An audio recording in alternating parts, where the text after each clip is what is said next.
오늘은 83쪽에서 첫 시간은 126쪽까지 창조 보존 통치인데,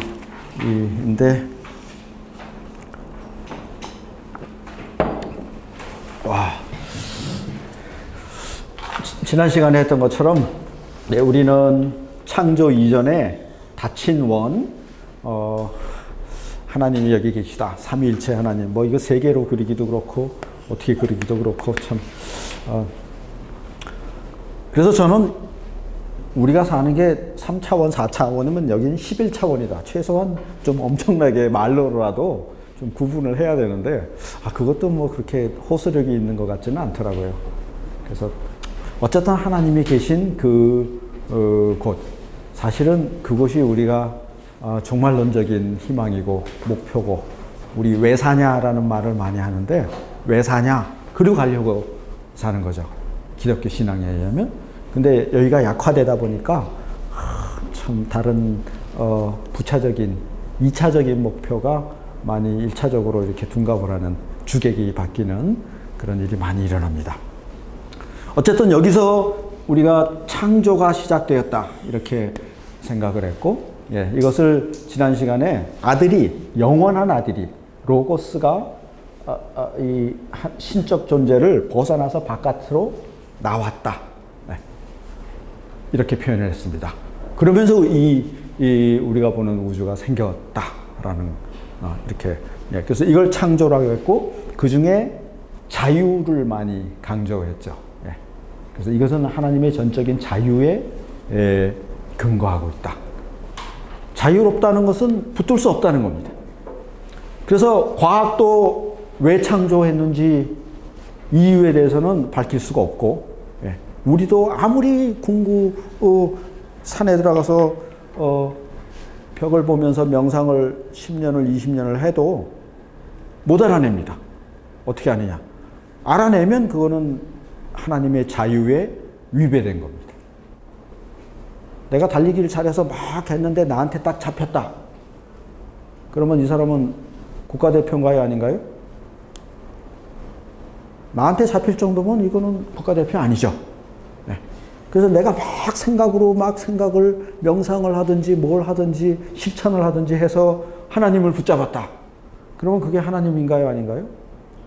아니라는 뜻입니다. 그게 자유입니다. 그래서 우리가 아무리 뭘 어떻게 해도 확실하게 알 수는 없습니다. 하나님이 그걸 알려주시질 않았습니다. 알려주신 것이 예수 사건이고, 요 창조 자체의 그 순간에 대해서 뭘 어떻게 연구를, 과학이 이제 근접해 가기는 해도, 그걸 이제 자유가 표현하는 겁니다. 못 간다는 겁니다. 도달 못 한다. 완전한 자유. 그러나 사건은 벌어졌습니다. 그래서 오늘 할 일은 이제 여기서 쭉 이제 창조가 일어나서 우리의 그림은 요 지점쯤에서 예수 그리스도 성육신이 일어났다. 이거는 과학하고는 관계없지만 우리의 목표는 저기죠. 인간이 탄생을 했는데, 이쪽을 향해 가는데, 여기가 창조인데, 그 다음에 창조 이후에 나타나는 일이 이제 처음에 이제 보존이 나옵니다. 보존. 창세기 1장에 보면 하나님이 이 모든 일을 마치시고 창조가 끝났죠. 그래서 흔히 사람들이 창조는 이제 그때 끝난 것이다, 이렇게 생각을 하죠. 그렇게 생각하시나요? 창조 끝났나요?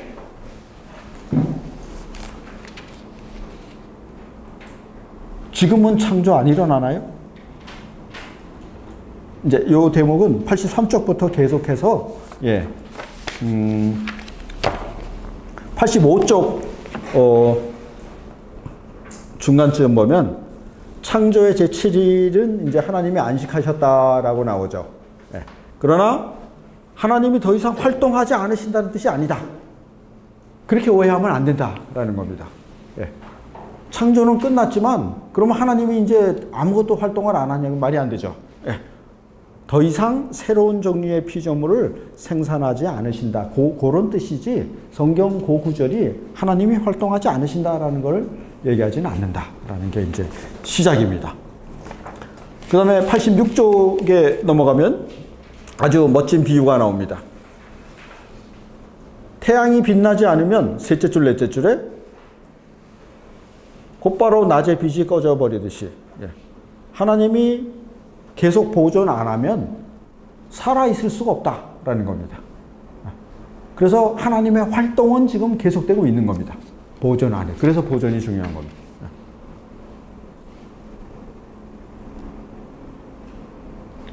그러면 창조하고 보존하고 지금 이 판덴베르크의 여기 이 뭐라 그러나 목표는 보존 이퀄 계속적 창조다. 이걸 밝히려고 지금 은근히 지금 계속 가까워져 가고 있는 겁니다. 보통은 창조는 끝나고 지금 보존은 창조가 아니다. 이렇게 생각하기 쉽습니다. 그래서 교회사에서도 이렇게 생각한 사람이 많았다. 근데 점점 전개해 가면 이제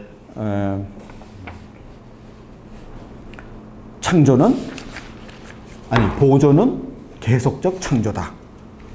결론은 어디서 나오죠? 한참 뒤에 나오는데 거기까지 이제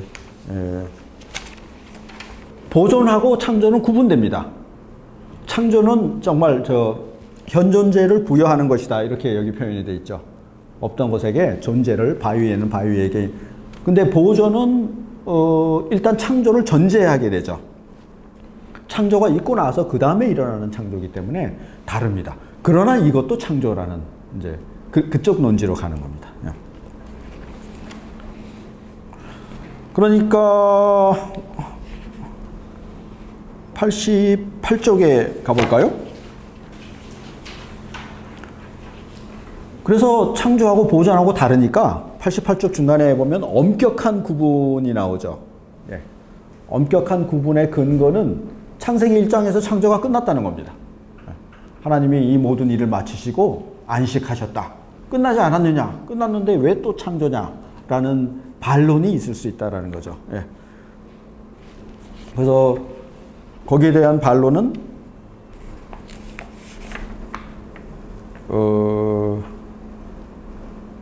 요한복음 몇 번째 나오지만 85쪽으로 되돌아가면 다시 한번 나오죠. 85쪽 중간에 보면 요한복음 5장 17절 나오죠.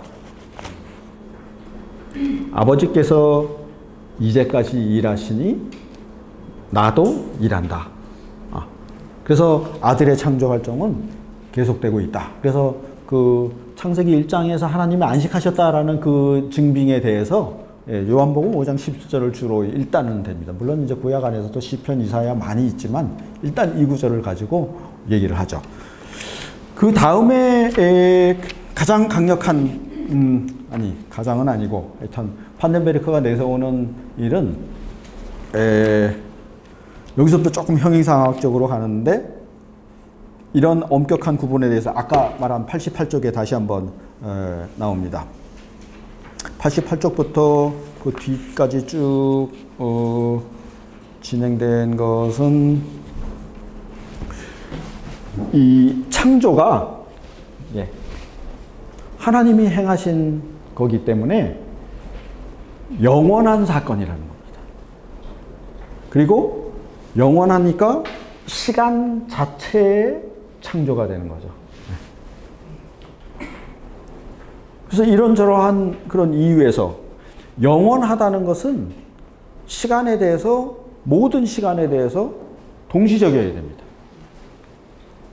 이거는 형이상학에서는 뭐 그냥 뭐 자명한 걸로 통용이 되는데 여러분들한테 그런가요? 영원이라는 것은 과거, 현재, 미래에 대해서 동시적이어야 됩니다. 그래야 영원이죠. 미래로 잘 모르고 미래로 나아가는 것은 시간이지 그건 미래가 아니죠.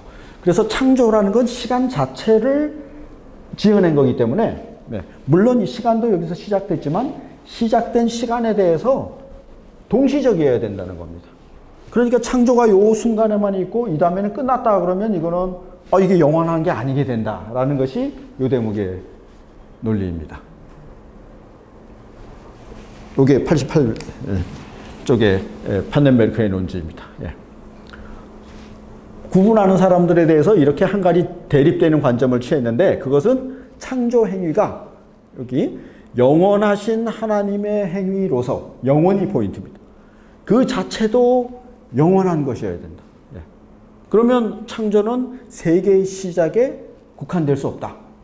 예. 그 시작에 끝나버릴 수가 없다. 오히려 모든 피조적 시간에 대해서 동시적이어야 된다. 네. 그러니까 시간의 영원성 가지고, 그래서 결론은 보존은 창조행위다. 이렇게 나가려고 지금 이제 중요한 단서가 됐습니다. 그 다음에 이제 작은 글자로 나온 것은 토마스 아퀴나스도 이렇게 얘기했다. 그런 증명입니다. 동시에 영원히 말해지기 때문이다. 하나님이 말씀하시는 모든 것은 하나님의 말씀이라는 것은 시간 안에서 그 부분에만 말씀해지면 이거는 영원한 것이 아닙니다. 그래서 예수는 어제나 오늘이나 영원토록 동일하시다. 영원성, 이것 때문에 창조는 끝났다고 말할 수가 없다라는 것입니다.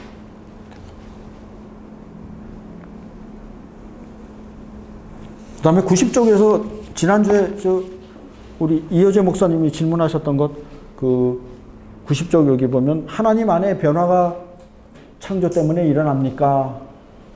변화가 있을 수 없다. 일어나는 상상과 연결될 수 없다. 그런 게 나오죠. 근데 창조가 끝났다라고 생각하면 이거는 변화가 있을 수 있다. 이렇게 된다는 논지가 여기 되는. 이런 생각은 창조로 건너가는 시간에 하나님의 어떤 변화가 일어나는 상상과 연결될 것이다. 만일 창조가 영원하지 않다면 그런 뜻이 됩니다. 영원하기 때문에 변화가 없다. 뭐 그런 논지까지 나왔네요.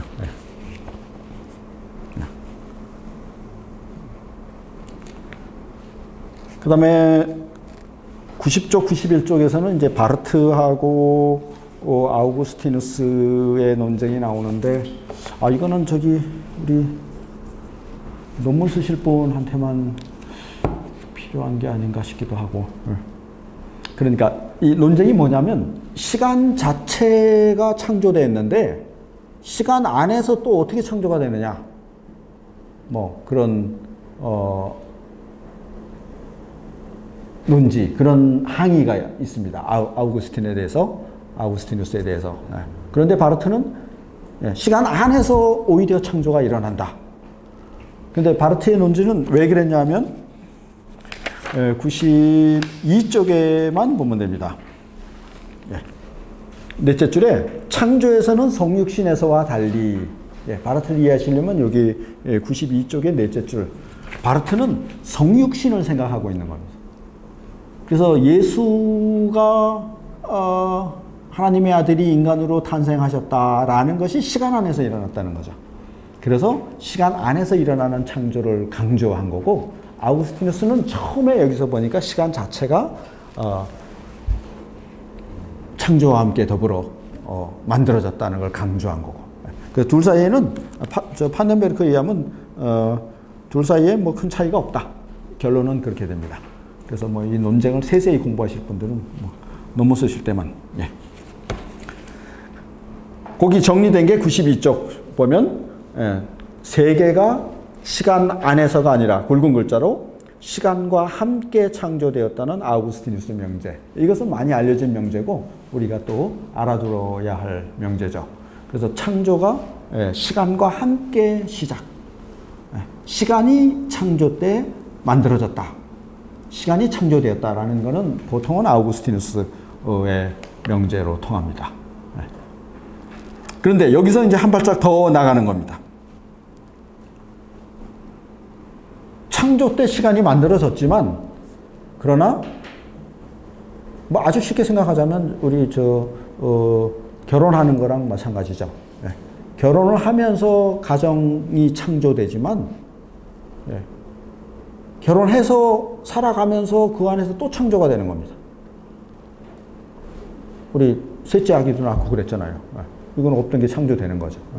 그 다음에 아기가 아니더라도 둘 사이의 관계는 계속 창조가 되는 겁니다. 그래서 이 계속 창조를 못 따라갈 때는 버거워질 때는 이제 실패하게 되는 경우도 생기고 그렇죠. 네. 그래서 시간 밖에서 시간과 함께 세계가 창조되는 것은 결혼과 함께 가정이 만들어지는 그걸 비유할 수 있습니다. 없던 가정이 만들어지는 거죠. 창조죠.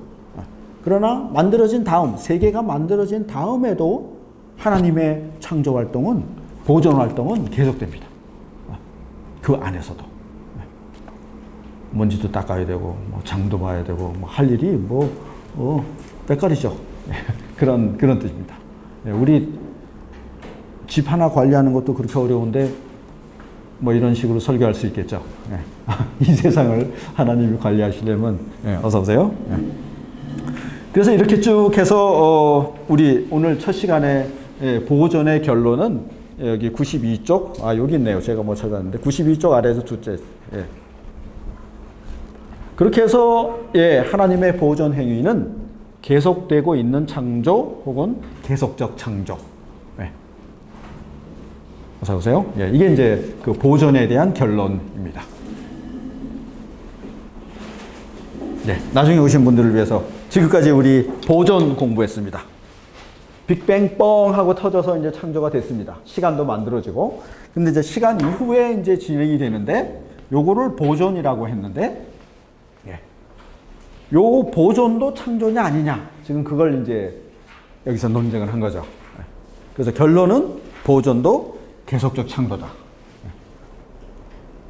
아니, 이거하고 다른데 어떻게 해서 창조냐? 라고 했을 때,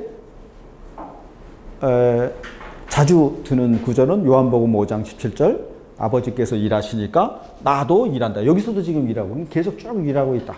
그래서 창조자라는 게 성경의 증빙이고, 형이상학적, 조주신학적으로는 창조는 영원한 행위이다.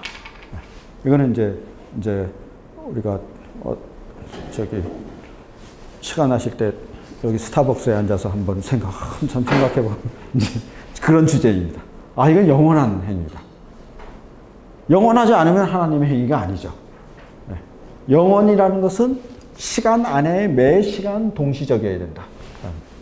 이 논리는 뭐 여기만 나오는 게 아니고 다른 책에도 나오고 바르테도 나오고 신학에 관련된 모두 적용되는 그런 논리죠. 영원은 시간에 동시적이어야 된다. 그래서 여기 진행되는 보존은 당연히 계속적 창조라야 된다라는 게 이제 첫 단락의 결론이었습니다. 이걸 왜 이렇게 힘들게 배워야 되죠? 은혜로워요. 그래서 하나님이 지금 나에게 행동하시는 것이 이 태초에 행동하셨던 그 어마어마한 거하고 다르지 않다는 겁니다. 그런 걸 생각한다면 놀라운 거죠. 내게도 지금 언제 창조적으로 그래야 하나님인 거죠. 그렇죠. 내게 행동을 안 하고 그 반대가 이제 그 다음에 나오겠지만 결정론이죠. 하나님이 이미 설계를 딱 해서 우주는 시계처럼 이렇게 짜각짜각 돌아가고 있다. 그러면 그게 이제 카르마라고 하는 그 운명론이 될 수 있죠. 너는 전생에 지은 그 죄를 하나라도 다 갚기 전까지는 카르마를 못 벗어난다. 무시무시하죠. 다 갚아야 된다. 그래서 남을 넘어뜨렸으면 너도 가다가 한번 넘어져야 되고 뭐 이런 식으로. 어쩌면 그게 뭐 맞을 수도 있지만 부분적으로 그러나 복음은 전혀 다른 걸 전하는 거죠. 그 카르마를 깰 수 있는 그 하나님의 창조 활동이 지금도 가능하다는 겁니다.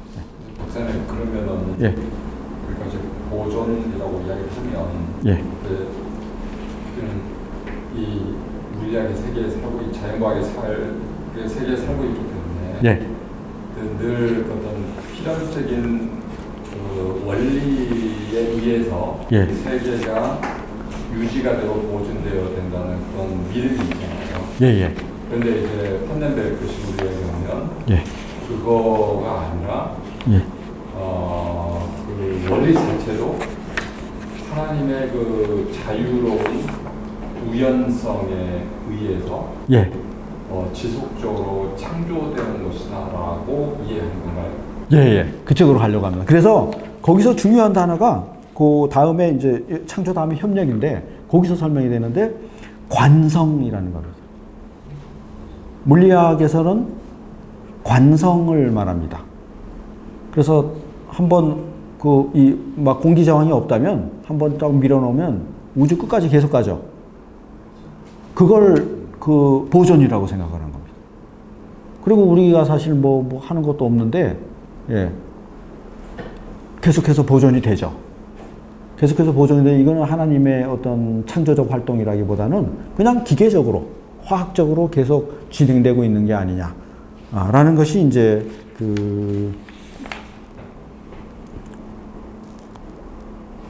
관성의 법칙. 근데 이전에, 예, 일단, 내용이 너무 많습니다. 일단 요걸 끝내고 그 다음에 협력으로 넘어가고, 이제 관성이 협력에서 나옵니다. 예. 그래서 보존을 계속적 창조라고 했을 때, 마지막에 하나 안 다진 게, 이게 이제 기적의 개념하고 이제, 예, 연결이 됩니다. 그러니까 자연과학에 하면 이런 게 있을 수 없죠. 기계적인 관성에 의해서, 법칙에 의해서 진행이 되니까. 그러나 성서는 기적을 말하고 있고, 오늘날도, 뭐, 기적이 일어난다고, 거의 안 믿지만, 그러나 신앙으로는 믿을 수밖에 없는 그런. 예. 왜냐하면 하나님이 활동을 하니까요. 보존 활동 안에서. 예. 그 내용이, 이 기적의 내용이, 어디서 시작되나요?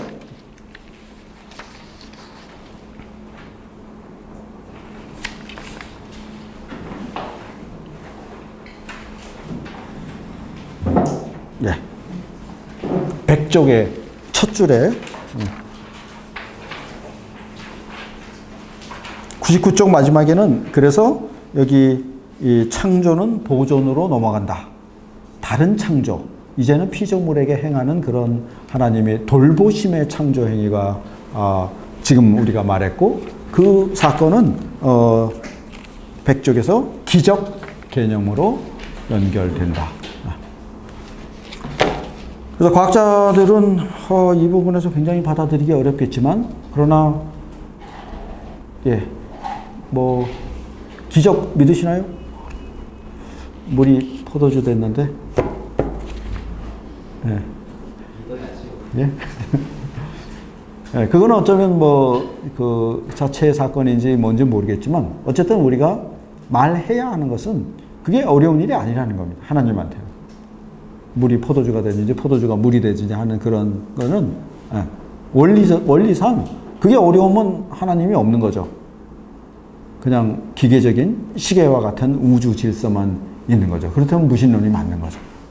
그러나 우리가 하나님에게 신앙 고백을 한다는 것은 당연히 이 기적의 신앙을 가져야 됩니다. 뭐 일단 뭐 이 우주가 존재한다는 게 기적이라는 걸 뭐 그거 생각해 보면 알죠. 이것도 스타벅스 명상의 대상입니다. 예. 존재한다는 그리고 지금 우리가 존재하는데 또 부활의 몸은 왜 존재하지 말아야 되는지 막 그것도 이상합니다. 막 저는 반대로 거꾸로 질문을 하는데 막 부활을 그러면 막 이게 막 그냥 큰일 날 것처럼 그런 현세주의자들이 있죠. 네. 어떻게 그 사람이 인간의 탈을 쓰고 부활을 말할 수 있느냐 이런 식으로 말하는데 아니 지금 몸이 있고 지금의 DNA가 있는데 그게 뭐가 어렵냐 또 다른 이것보다 더 고등한 영적인 몸이 있다는 게 뭐가 그렇게 어렵냐는 거죠. 네. 그러니까 저기 멀티버스를 얘기하는데 만약 그런 가능성을 얘기하면 얼마든지 거기에 또 다른 몸이 있을 수 있지 않습니까? 뭐 이제 뭐 복잡하게 이제 그쪽으로는 이제 다음에 가기로 하고 어쨌든 가능하다, 기적은 가능하다라는 식으로 이렇게 됐습니다.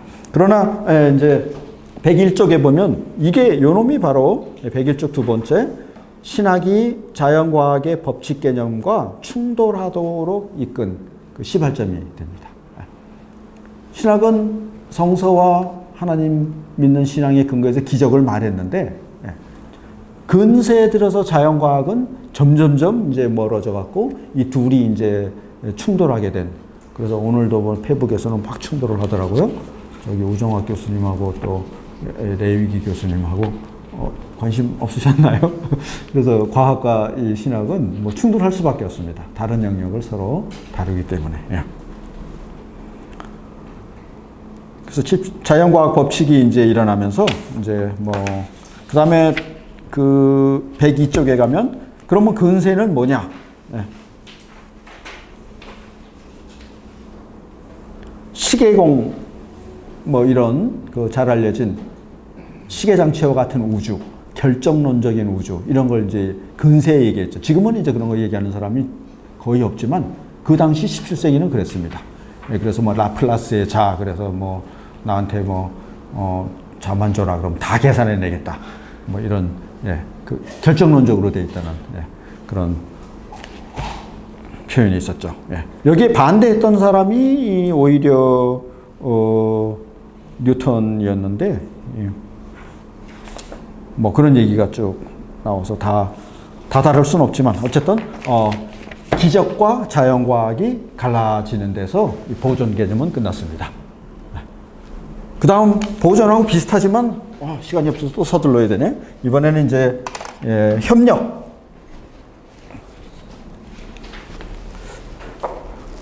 보존하고 또 뭐 협력하고 뭐가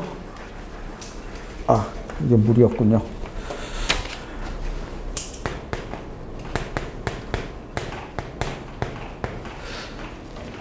협력이나 보존이나 뭐 그게 그건데 이 제목을 바꿔서 파넨베르크가 좀 강조하려고 하는 그런 테마가 있습니다. 이미 우리가 얘기했던 거 107쪽에 보면 예. 그 아래쪽에 협력에 보면 일단 하나님이 이 피조물을 그저 자기 자신에게 내맡긴 것이 아니다라는 것. 예. 우리가 교회에서 뭐 많이 하는 얘기죠. 너는 홀로 있지 않다. 예. 그냥 하나님이 안 보이는 데서 보존하는 것이 아니고 너하고 커뮤니케이션을 한다라는 그런 이쪽을 이제 강조하려고 했습니다. 그러면 하나님이 와서 이렇게 개인을 도와주면 그 인문학의 문제는 그 개체의 인간의 소중한 독립성이 훼손되지 않느냐. 두 번째 테마는 독립성입니다. 어떻게 생각하시나요? 어떤 철학에서는 신이 존재한다는 자체가 인간의 독립성을 훼손한다. 네. 신이 자유로우면 인간의 자유가 제약된다. 내가 완전히 자유롭기 위해서는 니체 같은 경우죠. 신이 없어야 된다. 아주 조용하게 말해서 결정론 내지는 예정론 거기에 대해서 자유의식 이런 거도 이런 범주 안에 예. 자유의 문제도 나오고 그 주제를 이제 피조물의 독립성이라는 주제로 얘기했습니다. 그런가요? 많이 철학에서 논쟁이 되죠. 인간의 자유와 하나님의 자유가 어떻게 도대체 양립할 수 있느냐. 둘 중 하나가 자유로우면 하나는 구속되는 거지. 라는 것은 신학 밖의 사고고 우리가 신학에서 배울 수 있는 것은 하나님 안에 들어갈 때 인간은 비로소 자유로울 수 있습니다. 진리가 너를 자유케 하리니. 그 이전에는 노예 상태, 거꾸로 생각하는 거죠. 남자 여자도 마찬가지죠. 어떤 친구 보면 야 결혼하면 그렇게 구속이 돼가지고 어떻게 사냐 그렇게 말하는 사람도 있는데 왜 결혼 못하는 거죠. 근데 결혼해서 잘 사는 사람 보면 내가 완전히 자유로울 수 있는 것은 상대방을 또 완전히 자유롭게 해. 양쪽이 서로 자유를 얻는 거죠. 하나님의 형상을 남자와 여자로 지으시고 했으니까 비유가 유비가 될 수 있을 것 같습니다. 아닌가요? 예. 그래서 그 내용을 108쪽에 보면 협력하실 때 그 과정에 피조물의 독립성은 전혀 침해되지 않는다. 전혀. 오히려 하나님이 협력을 안 하면 피조물은 독립성을 가질 수가 없습니다. 죄의 노예입니다. 그래서 요한복음의 논쟁에서 우리가 죄인이냐 아니야 노예냐 그랬죠. 그래서 죄를 행하는 자마다 죄의 노예다. 아브라함의 자손이라도 소용없다. 그래서 진리를 알 때 비로소 너희가 그 순간에 자유를 숨쉬기 시작하는 것이다 라는 거죠. 그런데 자연과학은 그렇게 얘기하지 않았습니다. 피조물이 웬 자유냐. 그래서 아까 말씀드린 백구 쪽에 보면 데카르트부터 시작해서 그 보존을 계속적 창조라고 얘기했지만 그거를 관성으로 본 겁니다. 관성. 그래서 에스컬레이터 당산역에서 막 내리다가 쫙 신나게 걸어오다가 제일 마지막에는 어떻게 해야 되죠? 제가 많이 연구해 보니까 보폭을 크게 해야 됩니다. 그래야 안 넘어집니다. 막 내려오면 이제 관성이 실린 거죠. 그래서 아래로 내려가는 것만 생각하는 건데 뒤에서 오는 관성이 있어서 그래서 멍청하게 휴대전화하고 보면 이제 와장창 전화기를 깨먹는 수가 있습니다. 그래서 당산역에서는 보폭을 크게 그래서 한 3m 정도 가면 관성이 이제 사라지는 거죠. 그래서 물리적 관성 중요합니다. 기차 이 운동하는 거에서는 관성을 계산 안 하고는 계산이 안 되죠. 이 관성의 문제. 그런데 온 우주가 그런 식으로 법칙에 의해서 관성의 법칙에 의해서 보존되고 있다면 그러면 그건 뭐냐? 109쪽 제일 마지막에 보면 이건 하나님을 부정하는 거다. 이미 뉴턴 시대의 부데우스, 용감한 부데우스가 그렇게 대들었다. 이런 식으로 하고 있죠. 왜냐하면 110쪽 위에 보면 또 여기 이제 자연과학 얘기가 이제 조금 나오죠. 110쪽 위에 뉴턴이 걱정을 했습니다. 뉴턴은 경건한 신앙의 사람이었죠. 그래서 뭘 그러니까 데카르트식으로 그렇게 물리학을 관성에 의해서 법칙에 의해서 결정론에 의해서 매면 반드시 무신론적인 결론에 도달하게 될 것이다. 그래서 과학과 신학 이 대화를 잘 해야 됩니다.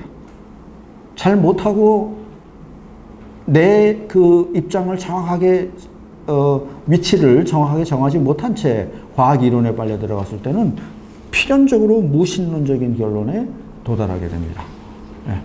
그래서 과학과 신학에 참여하신 목사님 중에 상당 부분이 그 부활을 아예 논외로 제쳐놓은 분들이 있습니다.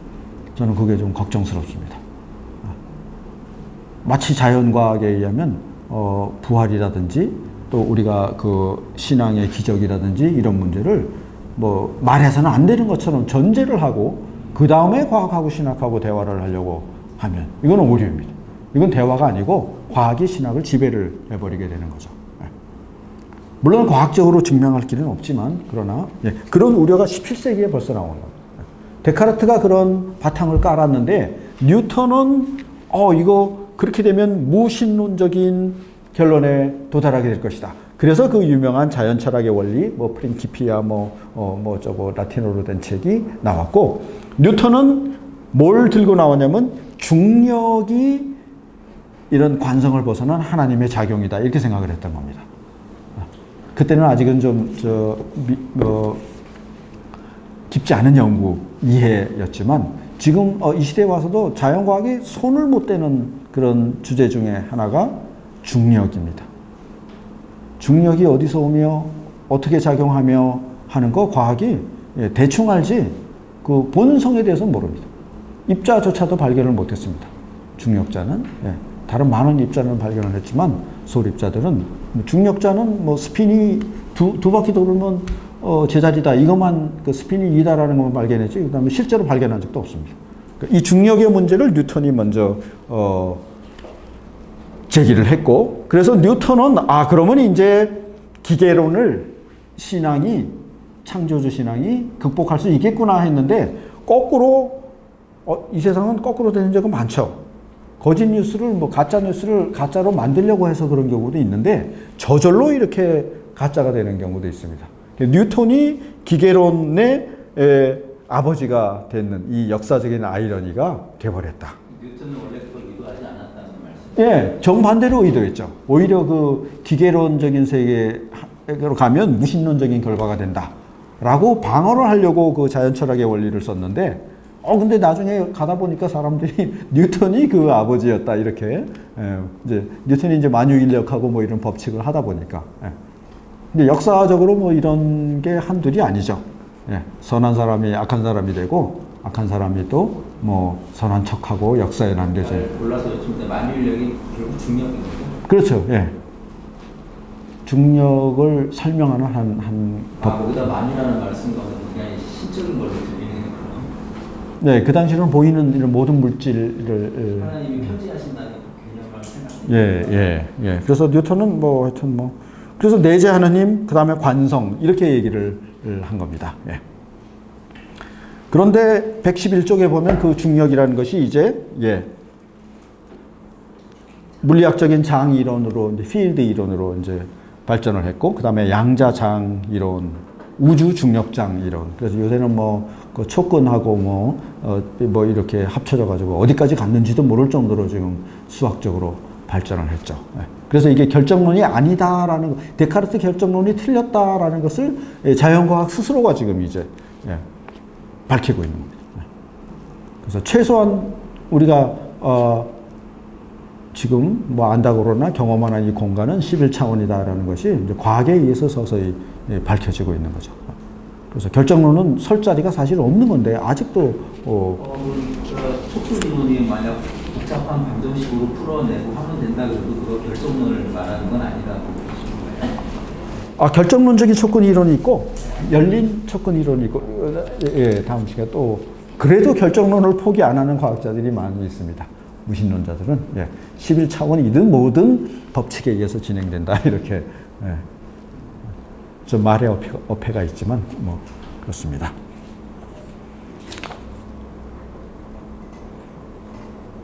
그래서 관성이 쭉 이제 설명이 됐습니다.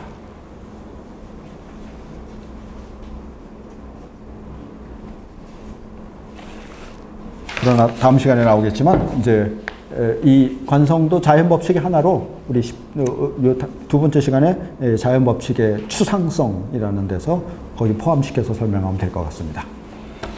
그 다음 우리는 세 번째 통치.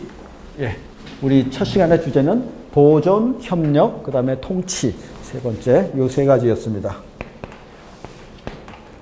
그래서 영원한 아들이 내재적 삼위일체를 벗어나 나오면서 여기서 일어나는 일이 보존, 계속적 창조. 여기서도 창조가 일어난다는 겁니다. 그 다음에 더 섬세하게는 협력, 하나님의 협력작용이 일어나고, 이건 우리한테 직결되는 거죠. 하나님의 그 협력이 우리의 독립성, 자립성, 사실은 이제 우리를 인간을 인간되게 해주는 그 작용이죠. 그 다음에 그러면 통치는 뭐냐? 이 구분 좀 모호하셨다면 여기 이 4단원을 요약이 124쪽, 125쪽 이 두 페이지에 나와 있습니다. 그래서 시험 공부 안 한 사람들은 그 시험 10분 전에 막 공부하죠. 그때는 124쪽, 125쪽을 공부하는 겁니다. 그러면 막 잘하면 막 밤새운 애들보다 점수가 더 잘 나올 수도 있습니다. 거기 다 정리가 되어 있습니다. 1번 창조는 여기 단락에 보면 창조가 뭐냐? 현존재의 시간과 더불어 유한한 현실성을 구성하는 것이다. 시간과 더불어 이렇게 했죠. 시간도 만들어지고, 그 다음에 보존은 뭐냐? 보존은 창조를 전제해야 됩니다. 창조가 일어난 뒤에 그렇게 시간적인 구조를 갖습니다.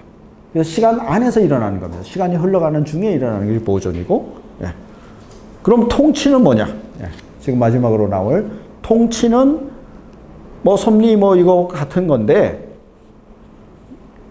이미 피조물의 삶과 시간 구조에 하나님이 참여하셨다는 표현. 이거는 뭐 보존도 되고 통치도 됩니다.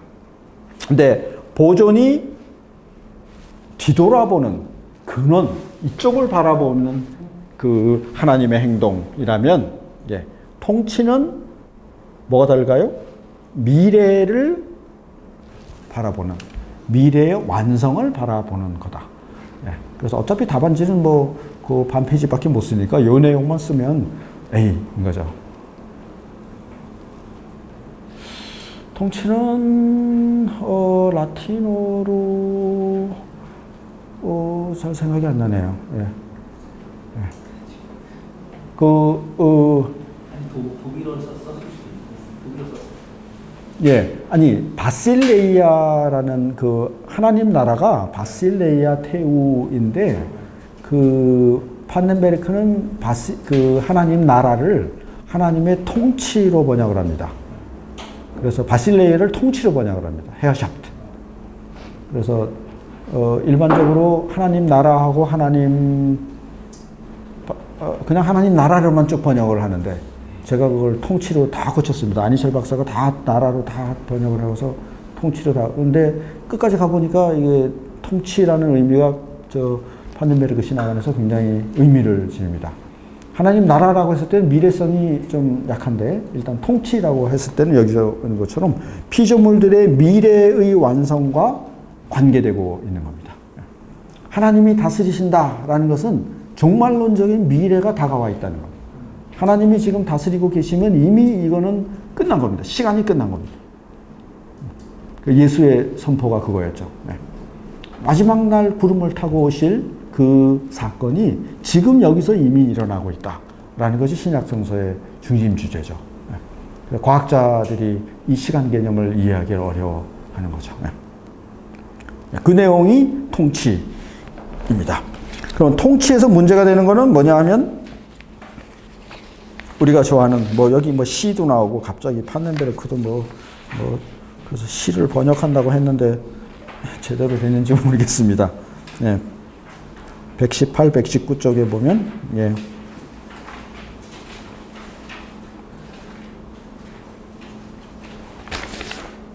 그래서 통치의 1번은 119쪽에 보면, 예. 하나님 나라의 왕권 통치의 그 119쪽 중간에, 예. 현재적 은폐성과 미래적 완성 사이의 긴장. 예. 이게 예수의 긴장이고, 이게 창조 사건 안에서도 우리가 통치할 때는 현재와 미래, 종말론적인 미래 사이에 긴장을 말하고 있는 겁니다. 아까 보존, 협력했을 때는 하나님이 처음에 창조한 그것을 유지해 간다. 과거로 근원을 뒤돌아보는 그쪽 측면이었다면, 통치했을 때는 미래의 완성, 목적, 예, 거기를 향하고 있다는 점에서 지금 구분을 한 겁니다. 예. 다 같이 창조 이후에 일어나는 일이지만, 예. 그러나 여기서도 통치가 있고, 또 뒤에도 보존이 있고, 섞여서 일어나는 거죠. 또 협력이 있고. 예. 통치는 마지막 종말이 어디냐면 예수 그리스도, 이곳으로 향해서 간다. 지금 그런 뜻입니다. 그래서 통치의 문제에서는 1번은 긴장이고, 2번은 125쪽에, 예. 뭔가 특이한 게 있으면 125쪽에 밑에 보면 세계 통치의 경우 중요한 것은 악을 하나님의 의도들과 함께 배열하여 다루는 것이다. 간단히 말해서 신정론의 문제라고 하죠. 우리가 미래 완성을 얘기할 때는 악의 문제가 안 나올 수가 없는 겁니다. 예, 왜 도대체 이렇게 인간은 허무하게 죽을 수도 있고, 세월호 사건 같은 경우가 그랬죠. 어떻게 이런 사고가 하나님이 살아계신데 나올 수 있느냐? 그때 판넨베르크 대답은 뭘까요? 많은 사람이 고민했는데, 판넨베르크의 대답은 그 밑에서 넷째 줄, 피조물의 독립성의 오용을 압도하는 하나님의 우월성입니다. 피조물이 아무리 소란스럽게 떠들고 죽이고 죽고 해도 하나님은 그 높으신 곳에, 우월한 곳에 계신다라는 것이 일단 간단한 대답입니다. 그래서 이 대답은 여기 어디서 나올 텐데, 죽은 자의 부활을 전제하지 않고는 생각될 수가 없습니다. 그러나 죽은 자의 부활을 전제했을 때는 어쨌든 간단하지만 이렇게 얘기할 수 있습니다. 하나님이 그 억울한 영혼들, 그 모든 바다에 빠져 죽은 그 어린 학생들의 영혼을 다시 살리셔서 다시 한번 삶의 기회, 생의 기회를 주실 것이다. 이제 이거는 몰트만이 아주 직접적으로 그 부활 후에 부활의 삶을 직접 서술했죠. 네가 그걸 어떻게 아느냐? 인식론적인 근거는 하나님이 의로우시다는 걸 내가 믿기 때문에. 하나님이 의로우신데 아기는 저렇게 잘 살고 죄가 없는 몰트만은 이제 세월호는 몰랐고 전쟁 때 이제 이렇게 폭탄에 날아가 버린 어린 아이들 이런 얘기를 들었죠. 아무 죄가 없는 어린 아이들이 지금 뭐 예멘에서도 그런다 그러나요? 폭탄이 날아가서 터져서 날아가서 자기가 직접 봤다 하는 거죠. 그런 아이들을 그게 끝이다. 너는 그렇게 죽어라. 라고 하실 리가 없다라는 게 이제 몰트만의 신앙이었습니다. 그래서 나는 죽은 자의 부활을 믿는다. 하나님이 틀림없이 그런 억울하게 죽은 아이들, 낙태된 아이들도 포함될지 모르겠는데 그런 아이들에게 다시 한번 삶의 기회를 주실 것이다. 그리고 이제 몰트만은 이제 더 끌고 가서 그 아이들이 다시 살아나는 그곳을 연옥이라고, 그래서 중세에 나오는 연옥하고 전혀 다른 개념으로 삶이 완전히 펼쳐지지 못한 채 죽은 그런 억울하게 죽은 인간들에게 하나님이 다시 한번 삶을 기회를 주시는 것을 그 연옥이라고 했습니다. 그래서 거기서 하나님을 경외하는 법을 배워서 다 천국으로 간다. 이렇게 몰트만 종말론에서 나왔습니다. 그건 뭐 지나칠지 몰라도 판넨베르크는 일단 하나님이 우월하시다. 인간의 독립성의 오용, 이 독립성의 오용이 뭐 정치인들에게 많이 나타나죠. 그러나 아무리 떠들어도 시편에서처럼 세상이 소란해도 정말로 이끌어 가시는 하나님이 우월하시다. 그래서 마지막 목표는 그 모든 것을 알려준 것은 82쪽의 성육신이다. 82쪽이 아니네. 제가 복사를 잘못해서 126쪽이네. 126쪽. 127쪽 창조 안의 다양성과 통일성. 그래서 2의 1로 들어갔습니다. 2의 1은 로고스, 아들의 사역이고 2의 2는 영, 성령의 사역입니다. 그래서 분량은 이게 한 3배 정도 0이 많고 지금 요거는 짧게 나와서 50분 분량으로 127에서 155쪽까지. 오늘은 로고스만 할 겁니다. 그래서 다음 주부터 0. 여기가 이제 판넨베르크의 진면목이 나오는데. 그래서 다시 한번 우리 삼위일체, 내재적 삼위일체 안에서 영원한 아들이 자기를 구분해서 나오면서 구분되는 피조물이 나왔는데 이제 시간이 창조돼서 시간이 진행이 되는 겁니다. 그래서 여기서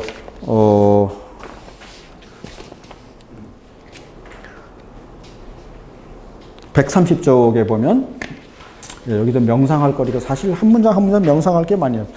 이렇게 세계가 창조가 시작되면서 이 특성은 세계, 하이데거의 세계, 뭐 그런 뜻이죠. 세계의 특징이 뭡니까? 하이데거는 시간성이었는데, 여기서 보면 130쪽, 유한한 존재가 구분 속에서 서 있다.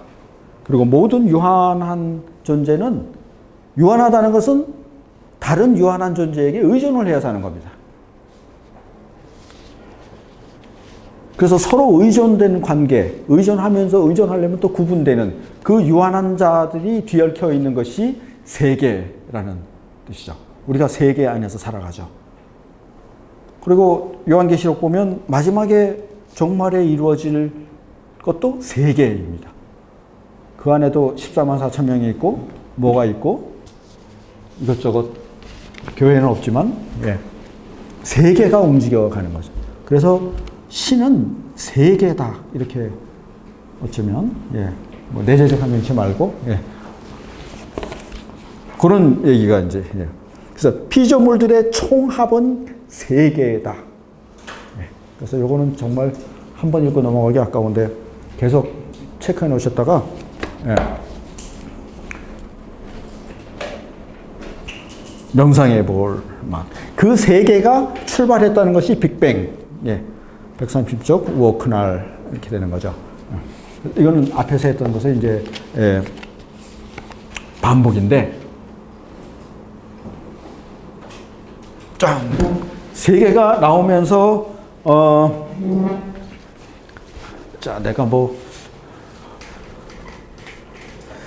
질서라는 것이 출현했습니다. 여기서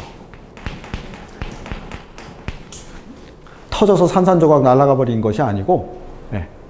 철저하게 이 빅뱅 이후에 그 물질들은 질서에 따라 움직입니다. 전에 첫 시간에 제가 말씀드렸죠. 스티븐 호킹이 계산한 바에 의하면 1조분의 1보다 더 크게 터졌으면 이게 분산이 돼가지고 이 세계가 없고 1조분의 1보다 작았으면 터졌다가 쫙으로들어서 다시 원위치로 돌아갔습니다. 풍선같이. 1조분의 1이라는 질서, 법칙에 따라서 선상을 터졌기 때문에 지금 이것이 팽창하면서 균형을 잡는 겁니다. 팽창하면서 끌어들이는 힘하고 균형을 잡아서 지금 우리가 존재하고 있는 거죠. 그걸 나중에 인간 원리, 마지막, 오늘의 마지막 주제는 인간 원리인데 미리 이제 첫 시작부터 터졌다는 거죠. 그래서 이 질서라는 것이 자연과학 안에서는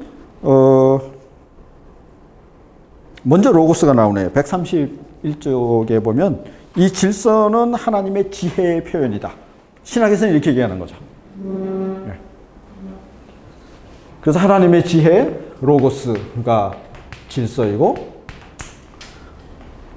다른 한편으로 자연과학은 이 질서를 뭐로 표현하냐 하면 132쪽에 굵은 글자 밑으로 내려가면 자연 법칙으로 표현한다는 겁니다.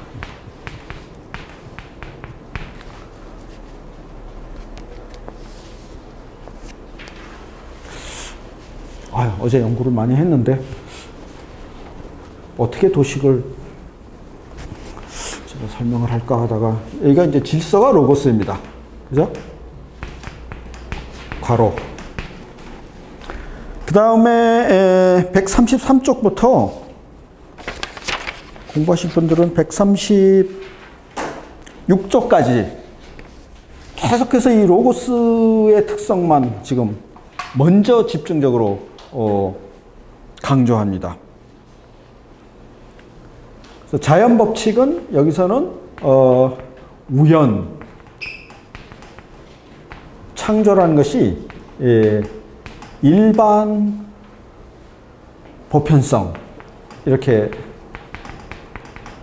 제가 정리를 했고 그 다음 단계의 특수 보편성이라는 것이 나옵니다. 그래서 이 우주가 진행되는 것이 사실은 일반 보편성에서 특수 보편성으로 넘어가는 그런 운동이다. 이렇게 일단 정리를 드리겠습니다. 일반 보편성은 어떤 예를 들어야 되나요?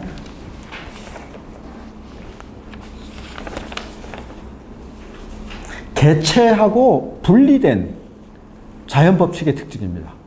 자연 법칙은 구체적인 개체하고는 분리되어 있습니다. 그 점에서 추상적이라는 거죠.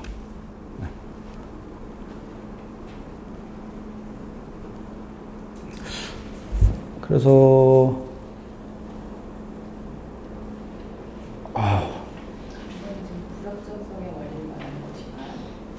불확정성까지는 아직 안 갔고요.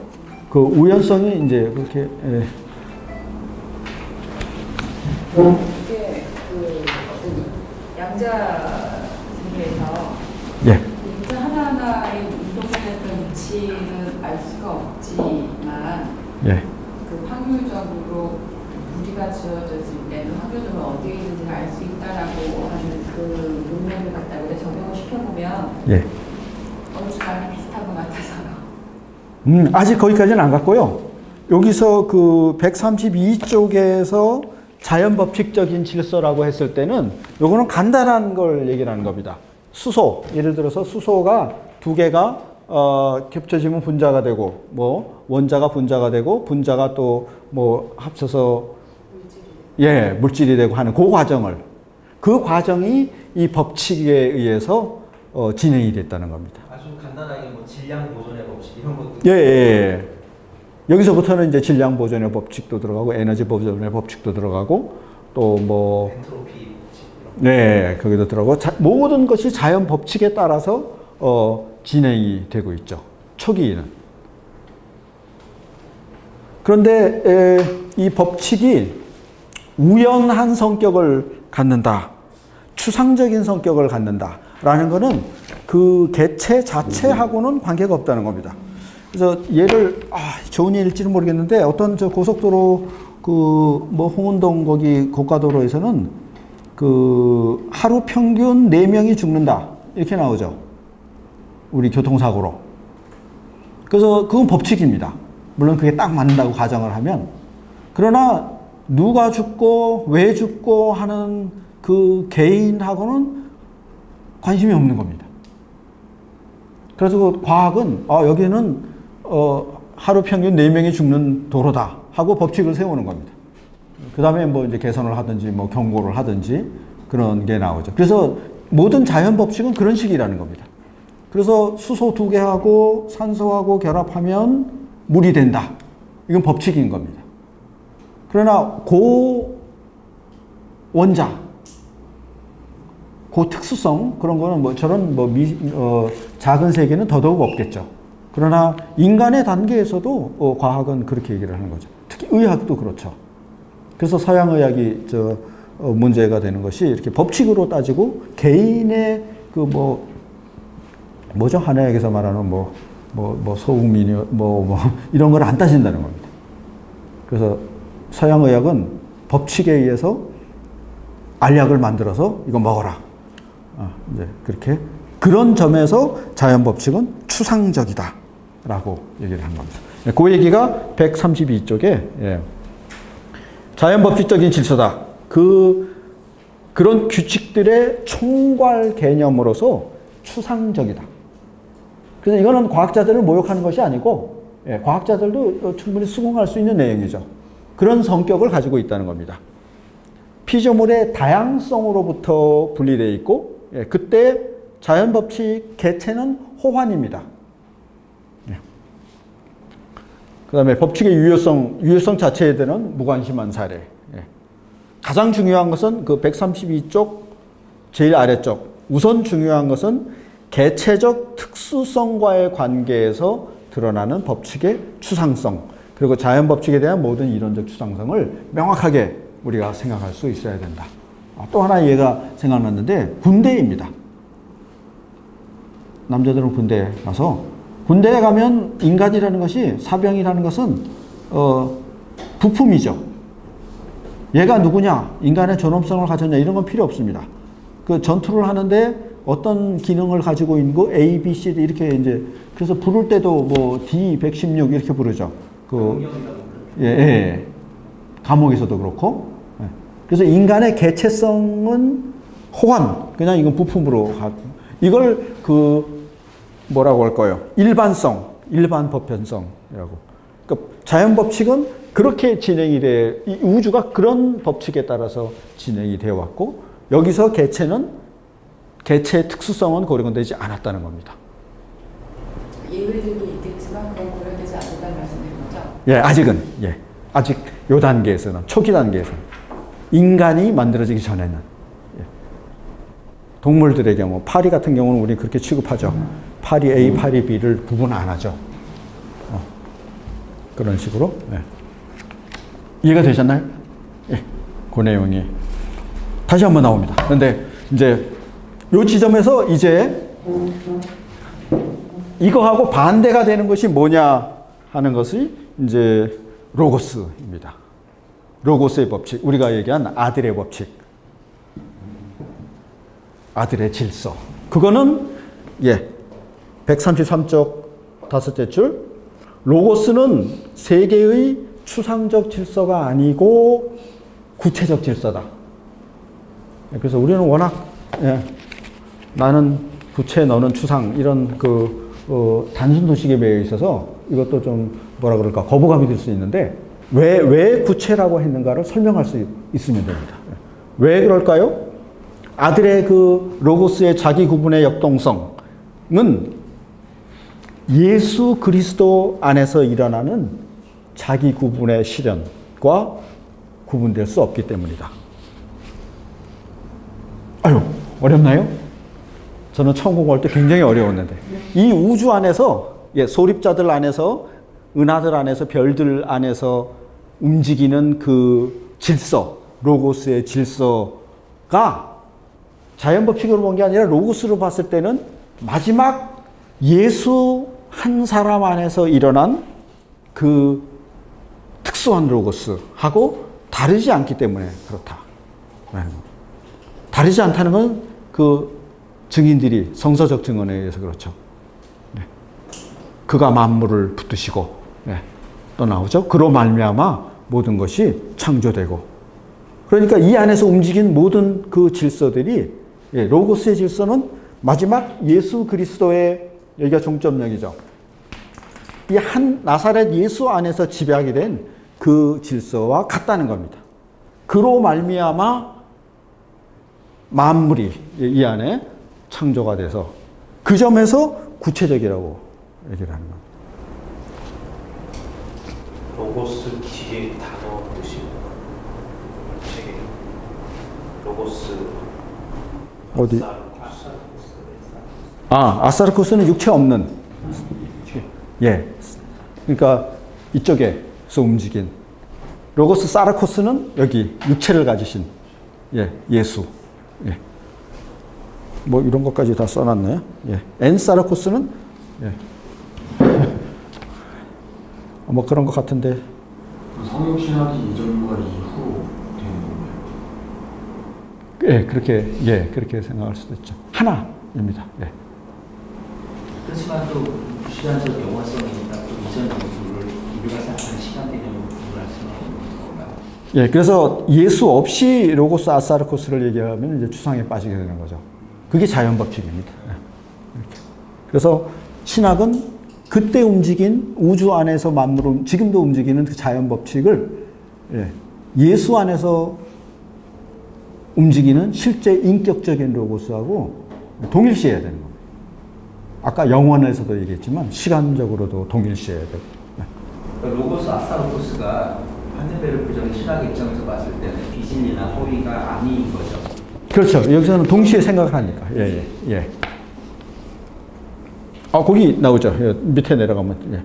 그래서 특수한 피조물의 개별적 로고스를 반드시 발생시키게 된다. 예수 자신이 개체였기 때문에 그게 우리죠. 우리 안에 그 예수 안에 발생했던 로고스를 발생시킨. 물론 우주적 로고스는 나사렛 예수 안의 인격 안에서 완전한 의미로 특수한 피조적 형태의 개별적 로고스. 그 개인의 육체와 하나가 된다. 이걸 기독교 신학 밖에 있는 분들은 굉장히 어려워할 겁니다. 이걸 배워야 알 수 있고 훈련을 해야 알 수 있는 그런 대목이죠. 특히 타종교인들은 이걸 이해를 못합니다.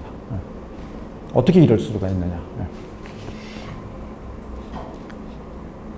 그래서 인간 나사렛 예수 안에서 비로소 완성되었다. 계속해서 그 강조입니다. 그 다음에 우리는 134쪽 넘어가서 이 인간 안에서 첫 줄에 창조 세계를 전적으로 지배하는 로고스가 완전히 현현했다. 오늘 이거 배우려고 하는 겁니다. 자연 법칙은 이걸 안 하기 때문에 우주 물질 전체에 통용되는 보편적인 법칙은 발견했습니다. 중력의 법칙, 무슨 뭐 이런 법칙.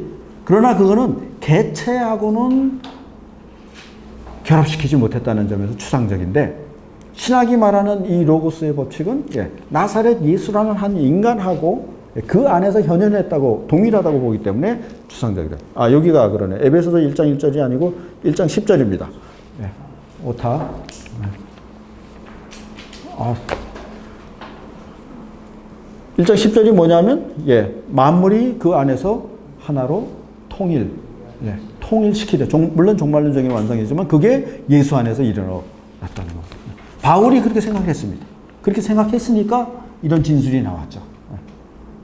물론 이제 나중에 4세기 로마 교회도 그걸 그렇게 이해했습니다. 그러니까 그걸 그대로 두었겠죠. 그래서 이건 2000년 신앙 고백인 겁니다. 이게 현대에 와서 근대 계몽주의에 와서 이게 흔들리기 시작했고 우리가 그 영향을 받는 거죠. 다시 한번 창조 이후에 이제 창조는 생각했고 창조 이후에 막 질서가 로고스가 활동을 했죠. 그걸 우리가 빅뱅을 통해서 보면 뭐 소립자가 뭐 이렇게 원자가 분자로 뭐 은하로 했는데 사실은 수학적으로는 굉장히 단순한 겁니다. 겁먹지 말자 그랬죠.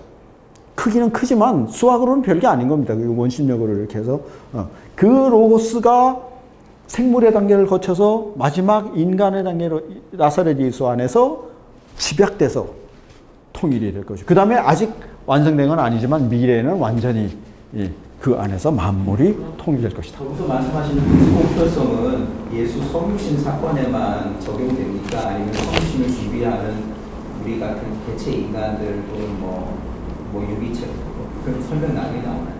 네, 다시 한번 어떤 거? 수공표성 있잖아요. 어느 단계부터 시작이에요? 여기서 시작이고 우리는 거기에 참여하는 겁니다. 영을 통해서.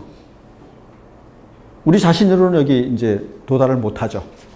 그래서 예수 안에서 우리가 그래서 그리스도인이 되는 거고 내가 그리스도 안에 있다라는 거기서 비로소 자유를 얻고 독립성을 얻고 진정한 개체가 되어가는 겁니다. 그래서 인문주의에서는 이걸 거꾸로 생각을 하죠. 예수 안에 있으면 예수에게 예속이 되고 속박이 되고 자유를 침해받고 이렇게 돼요. 뭐 그런 교회가 잘못됐을 때는 그런 비판도 있을 수 있는데 원래 말하고자 하는 것은 예수 밖에 있을 때 우리는 아직 독립성도 없고 자유도 없고 노예 상태에 있는 거죠. 무의식의 충동에 떠돌아다니는. 그러다가 예수를 알게 되면서 자유를 진정한 자유를 얻게 되고 뭐 그렇게 해서 하나님과 하나가 되는 이제 통합되는 그런 뜻이죠.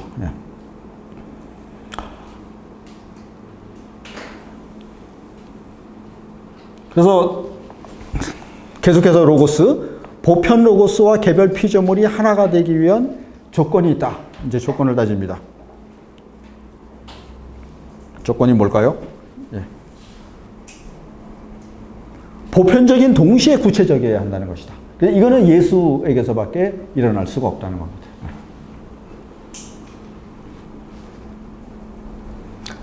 그래서 보편성의 본질적 중요성은 밑에서 셋째 줄 고도의 복잡성의 수준에 이르러서야 가능하다. 그러니까 인간이 출현한 이유는 이겁니다. 하나님에게 가까이 가려면 고도로 복잡한 개체가 나와야 그 다음에 거기서 비로소 보편적, 구체적인 보편성을 띠게 됩니다. 이거는 뭐 학문 예술 우리가 보는 자본주의 사회 안에서도 많이 어떻게 해야 보편성이라는 건 지금 많이 알려지는 거죠. 어떻게 해야 좋아요를 5,000개를 받을까? 가장 특수해지는 겁니다. 그래서 바이올린 연주를 세계적으로 잘하면 그가 알려지는 겁니다. 가장 특수하다. 올림픽에서도 금메달을 따야 1등을 해야 가장 특수한 것이 그래서 매스컴을 타고 전체적으로 알려지는 뭐 이건 좀 불완전한 비유지만 그런 뜻입니다. 그래서 올림픽 금메달에 100조 개를 딴 것이 예수 그리스도다 이렇게 생각을 해야 되는 거죠. 완전한 한 인간이 된 겁니다. 그래서 온 우주가 그에게 무릎을 꿇을 것이다. 가장 특수한 존재가 가장 보편적인 존재가 된 겁니다. 그래서 보편성과 특수성이 성육신에서 이루어졌다라는 것이 신학입니다. 근데 자연과학의 법칙은 여기서는 아직 없고 그냥 추상적으로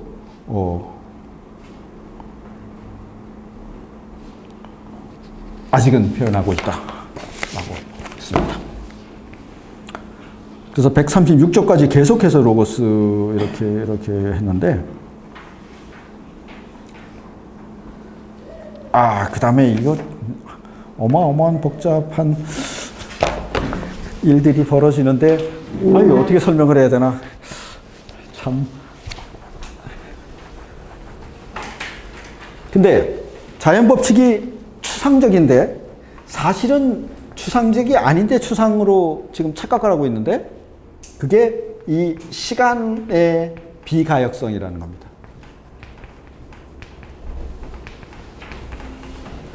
여기서 이제 이 추상적인 자연법칙이 구체화를 향해서 나아가게 됩니다. 시간을 생각해봐라.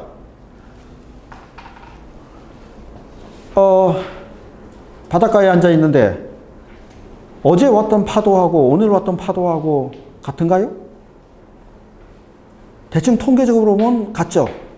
10만 년 전에 왔던 파도하고 아무것도 달라진 게 없습니다. 그래서 자연과학에 의하면 같다라고 얘기합니다. 그러나 시간의 비가역성을 생각을 한다면, 그 신비주의에서는 뭐 같은 강물에 두 번 발을 담글 수 없다. 뭐 이건 좀 너무한 거죠. 흘러가 버렸으니까.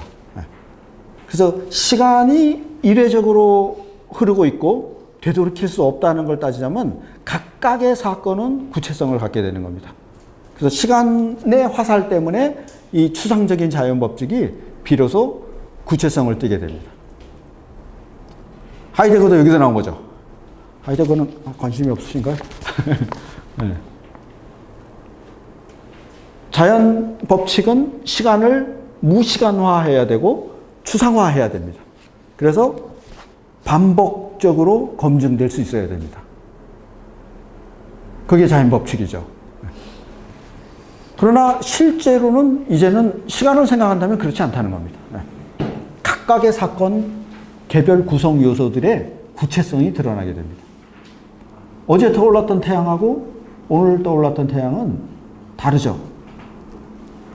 그리고 이제는 실제로 측정해서 다르죠. 뭐 수소가 이만큼 줄어들었죠. 50억 분의 1 정도라도. 다르죠, 분명히. 다른데 자연과학은 대충 봐서 큰 변화가 없으니까 어느 오차범위 내에서는 같다고 얘기한 겁니다. 그러니까 어제 떠오른 태양하고 오늘 떠오른 태양은 같다라는 게 자연 법칙인데, 그러나 시간으로 본다면 이제는 그렇지 않다라는. 그래서 그 얘기가 137쪽의 중간에 보면, 사건 자체는 진행 과정의 동일 형식성이라는 게 나오는데, 이게 이제 법칙이 나오는 거죠. 시간이 비가역적이라는 점에서 그렇다. 시간의 비가역성은 모든 개별 사건들이 그 자체로 유일회적이라는 결론으로 이끌며, 이렇게 되면 어떤 자연 법칙도 뭐라 그럴까요? 시간을 벗어날 수 없죠. 각각 다른 개별성을 따지게 됩니다. 그런데도 법칙이 나온 이유는, 그러니까 법칙의 근원은 우연이었습니다. 우연이 그렇게 됐다는 겁니다.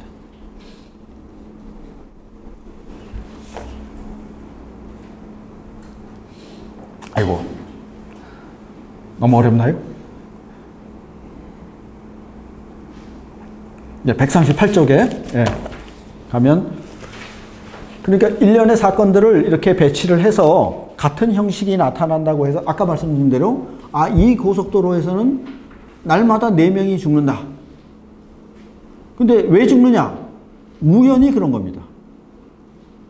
어느 날은 3명, 다음 날은 5명 이렇게 되는데 왜 여기 와서 죽을까? 물론 이제 이유는 있겠지만, 그러나 통계적으로 이렇게 따질 때는 그 근원은 우연이라는 겁니다. 과학은 그렇게 진행이 됩니다. 시간을 따지지 않는다면. 그래서 그거는 결정론적인 형태일 수도 있고 통계 법칙일 수도 있고. 그러나 최근의 과학은 모든 것이 다 통계라는 것을 이제 양자 물리학에서 그렇게 나오죠. 그런 뜻입니다. 그 내용이 쭉 나오는데, 요 내용이 이제 역사로 역사라는 것으로 옮겨가서 140쪽부터는 비교를 하면서 설명이 되는데 아주 역사는 좀 이제 우리가 이해하기 쉬울 것 같습니다. 역사가 무엇입니까? What is history? 우리 역사학과 나오신 박사님. 본질은 우연입니다. 그러니까 왜 이런 사건이 생겼고 왜 이런 사건이 생겼고 하는데 이유는 없죠. 우리가. 예. 우연인데 그 우연을 이렇게 엮어가다 보면 뭐가 법칙 비슷한 게 보인다는 겁니다. 그러니까 착한 일을 하니까 복을 받더라. 뭐 이런 식의 법칙이 나오는 거죠. 예. 근데 착한 일을 해도 복을 안 받더라. 우리나라는 거꾸로 됐죠. 그러니까 필요가 없다. 법칙이 또 성립이 되는. 그렇지만 그 관찰하는 대상은 다 우연, 바탕은 우연입니다. 그런데 역사도 그 시간의 비가역성을 생각한다면 우연일 수가 없다는 겁니다. 그 우연을 뚫고 이제 개별적인 특수성이, 시간적인 특수성이 나타나는데 그것이 이름하여 141쪽에 구약성서에서 말하는 하나님의 행위입니다. 이것이 역사로서의 계시. 반덴베르크가 말하는 역사로서의 계시. 그래서 반덴베르크는 자기가 역사로서의 계시 많이 써놨으니까 다 알 것이다 하고 조그맣게 이렇게 써놓은 겁니다. 근데 원래는 우연이었던 그 사건 중에서 이 유대민족, 이스라엘 민족은 유별나게도 그 중에 하나를 하나님이 행하신 것이다. 이렇게 신앙 고백을 한 겁니다. 그래서 그 사건은 반복될 수 있고 뭐 우연적인 그런 사건이 아니고 이 우연성을 벗어나서 필연성으로 도약하는 계기가 된 겁니다. 그 내용이 이 141, 142쪽에 쭉 나왔습니다. 자, 너무 괴로워하지 마시고 몇 가지만 생각해 봅시다. 145쪽에 중간에 보면 물리학은 법칙을 질문해야 하며 중간에 뭐 한 문장이 있습니다. 하나님의 행위에 대해 말해서는 안 된다. 뭐 이 정도죠. 예. 거꾸로 신학은 법칙에 대해서, 추상적인 법칙에 대해서 말하지 않고 오히려 유이례적의 특수한 하나님의 행위에 대해서 나타난다.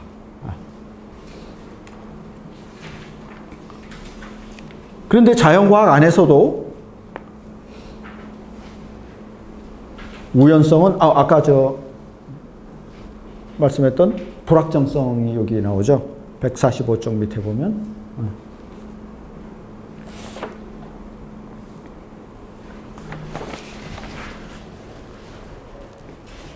그래서 역사 안에서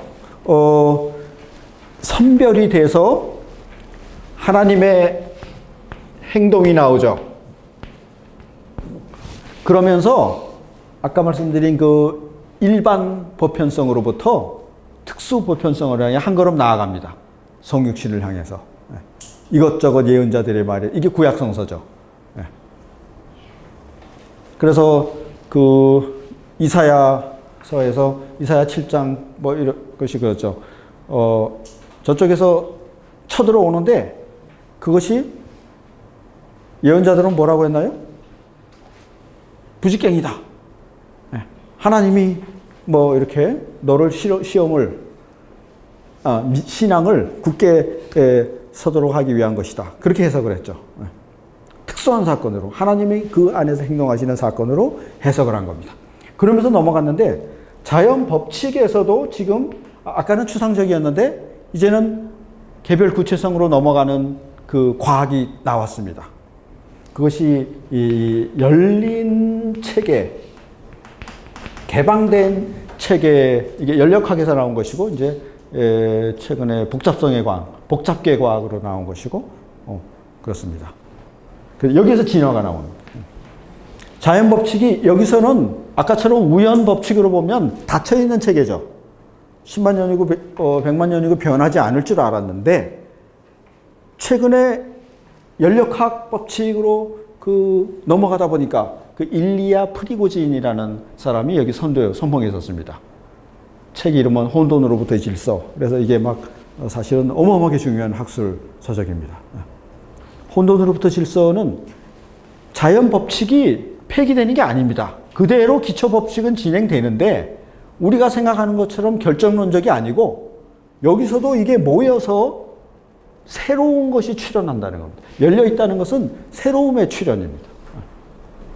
그래서 자연 법칙을 우리가 그대로 인정을 하면서도 과학을 수용하면서도 그 안에서 하나님이 행동하는 것처럼 새로운 것이 출현할 수 있는 그 계가 맞춰진 겁니다.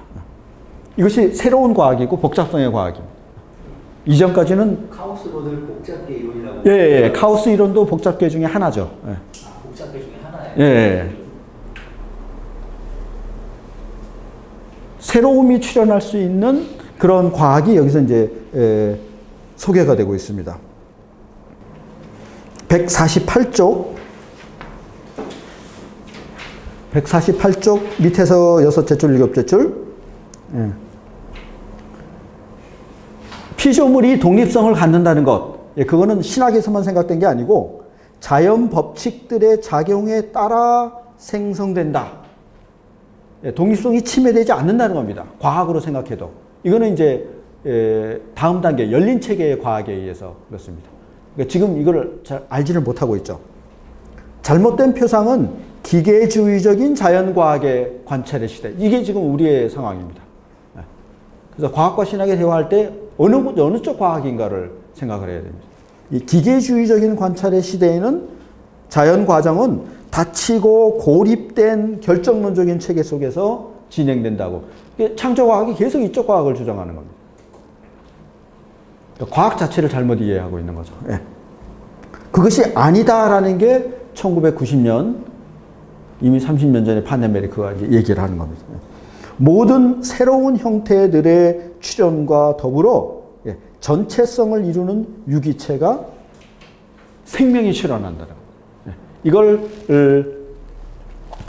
시간이 좀 많으면 더 설명할 수 있을 텐데 여기서 나타나는 것이 전일작용입니다. 전체가 하나가 되는 작용. 화이트에 대해서 나오지만 제가 번역하기는 홀리스틱, 홀릭. 우리 카페 이름 많이 나온 홀릭이 전체가 하나가 된다는 뜻입니다. 그래서 간단한 아까 얘기처럼 수소 2개하고 산소 하나하고 만나면 수소도 산소도 아닌 물이라는 전혀 새로운 것이 출현합니다. 그래서 이걸 과학이 이제 눈여겨보기 시작합니다. 이거는 가장 단순한 수준에서 새로움의 출현이고 이게 복잡해졌을 때, 복잡성에 이르렀을 때는 어느 정도 세포의 단계에 와서는 세포라는 것은 스스로 자기가 자기를 유지해 갈 수 있는 물질하고는 다른 그러니까 자기 보존이 가능한 그런 수준이죠. 그 다음에 거기에 따라 의식도 따라오게 되고요. 자기 보존을 위해서 의식이 생성되기 시작하는 겁니다. 그래서 바늘로 찌르면 세포도 그 길로는 안 가죠. 단세포 동물도 기억이 생깁니다. 이쪽 길로 오면 바늘로 찌르고 저쪽 길로는 나야 되니까 기억을 했다가 이쪽 길로 가게 됩니다. 그런 작용이 생겨납니다. 전일작용이 열린 체계에서 굉장히 중요한 주제입니다. 전일작용은 중국집에서 제일 먼저 시행을 했습니다. 짜장면 배달 10개 하면 탕수육 하나. 그래서 10개가 모이면 새로운 게 생겨나는 겁니다. 기존으로 짜장면 배달시키는 거 말고 공짜로 하나. 그래서 이게 창발입니다. 새로운 것이 창조돼서 발생한다는 창발작용. 홀리스틱. 창조 6일에 관해서 끝난 그 창조와는 전혀 다른 창조를 생각하십니다. 그래야 보존의 병력이 돼요. 그러니까 창조, 아까 창조와 보존을 구분할 때 그 창조는 없는 상태에서 현존재 자체를 부여하는 창조였고, 이 창조는 이 산소와 수소가 있는 상황에서 결합을 해서 창조되는 겁니다. 기존에 다른 종류의 창조라. 예, 그렇지만 기존과는 다른 것이 생겨나는 거죠. 이거는 최근에 나타난 그런 이제 그 창발작용, 이것이 과정이죠. 화이트헤드의 과정 철학에서. 근데 이게 현실 세계를 보니까 맞다는 겁니다. 그리고 우리가 뭐 로고스가 활동한다는 것도 이걸로 설명할 수가 있고요. 예. 그래서 합쳐졌을 때 새로운 게 나타나는 겁니다. 화이트헤드가 말하는 그 상향성하고 통하는. 네, 예. 화이트헤드가 반영되어 있습니다. 과정 철학. 예. 그리고 자연계에서도 이게 확인이 되고 있고요. 그렇게 생각할 때는 어떻게 생명이 출현했느냐 하는 거기서 과학으로도 설명이 되고, 물론 이제 프리고진 같은 경우는 이제 무신론적인 소련의 러시아의 과학자이기 때문에 신을 인정을 안 합니다. 자연 자체에서 그렇게 새로움을 생성할 수 있는 힘이 내재되어 있다 이렇게 보는 거죠.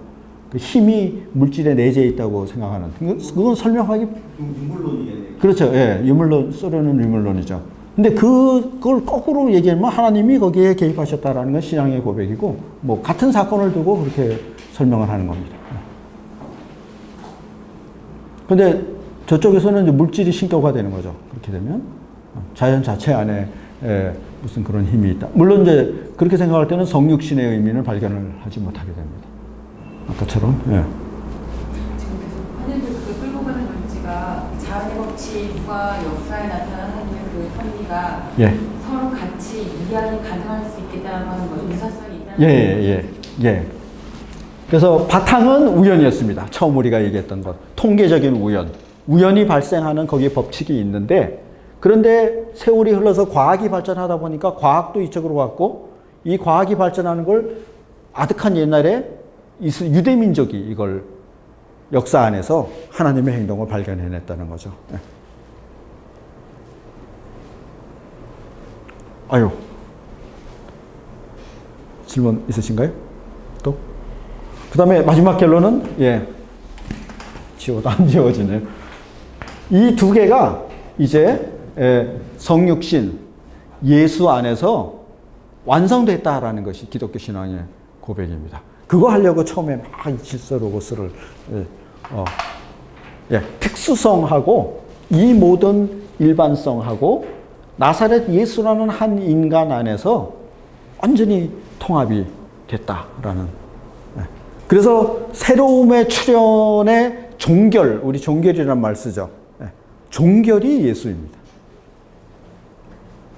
새로움이 나오고 새로움이 나오고 새로움이 나오는데, 다 그것은 지금까지는 과도기적인 새로움이었고, 진짜 새로운 것이 나타났는데, 그거는 창조 전체에 대해서 새로운 것이, 새 창조. 그래서 바울이 이전 것은 지나갔다. 보라, 새 것이 되었다라고 얘기했죠. 그러니까 새 창조는 첫 창조처럼 없는 데서 있어라 하고 뻥 한 것이 아니고, 기존의 질서 안에서 합쳐서 만들어낸 겁니다. 우리도 그렇게 될 것이다 라는 것이 지금에 있는 몸에 새 몸을 덧 입을 것이다. 합쳐질 것, 이런 뜻이죠.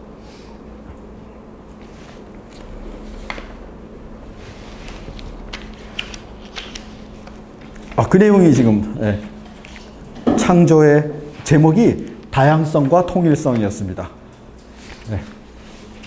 그래서 이게 다양성은 추상적에서 구체성으로 넘어가다가 이 다양한 모든 것이 나사렛 예수 안에서 완성이 됐다라는 그런 뜻입니다.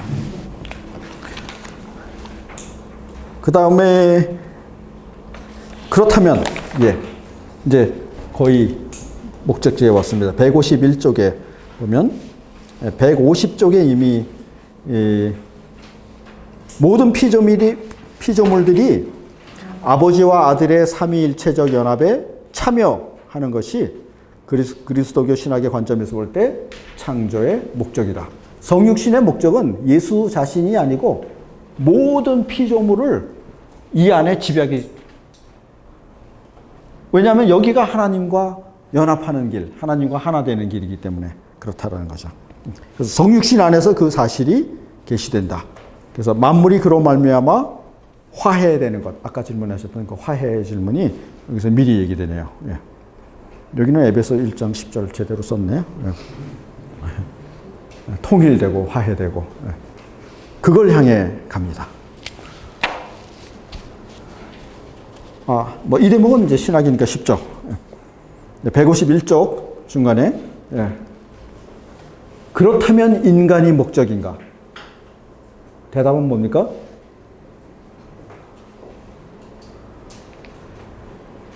예입니까? 아닙니까? 그렇다면 인간이 목적인가? 아니, 예 아니면 아니었는데 둘 중에 하나 빨리 찍으세요. 네? 네, 인간이 목적입니다. 예? 왜요? 인간을 위해서 그런 모든 다른 피조물들이 존재하게 되는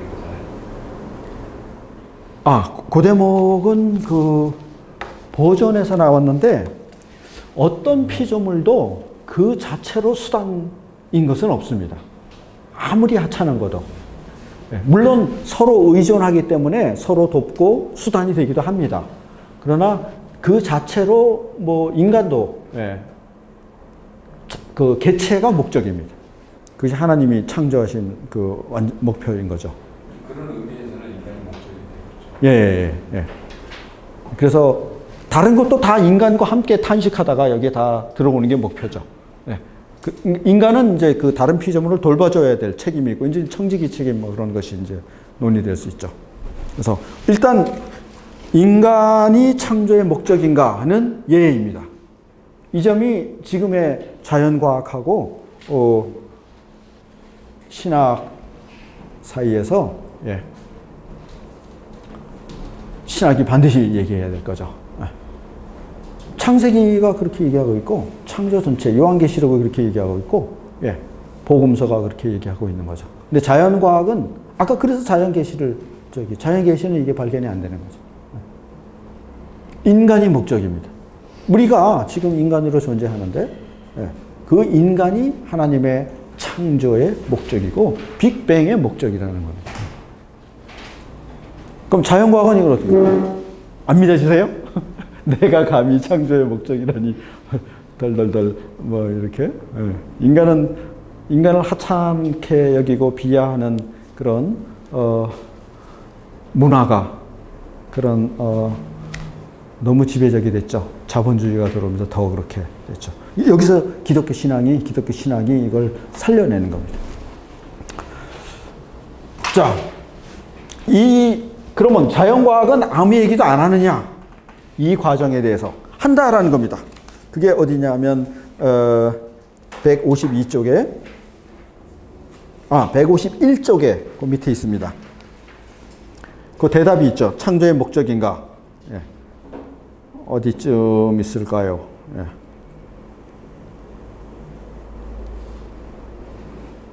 밑에서 넷째 줄. 20세기가 돼서야 비로소 자연과학적인 우주론은 1년에 뭐 어쩌고저쩌고 이게 인간 원리를 관찰했다라는 겁니다. 그 네 줄을 한 단어로 요약하면 인간 원리입니다. 20세기가 돼서야 자연과학은 인간 원리라는 걸 생각하게 됐습니다.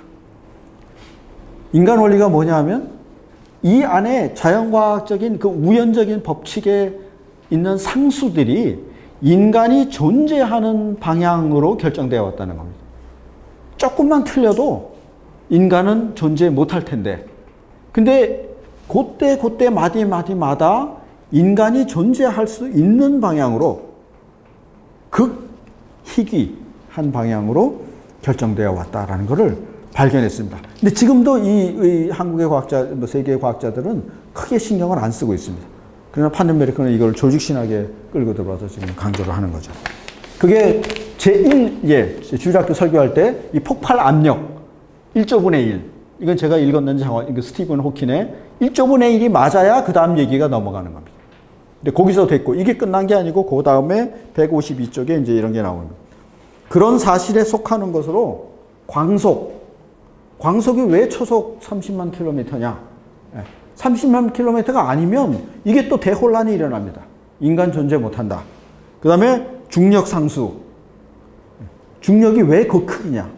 조금만 더 커도 중력이 이게 또 전자기력하고 원자가 형성이 안 됩니다. 그러면 인간은 무너져 내리게 되는 거죠. 그 다음에 또 기본 전하, 전기력 이런 것이 있다. 광자와 양자의 숫자의 관계, 이것도.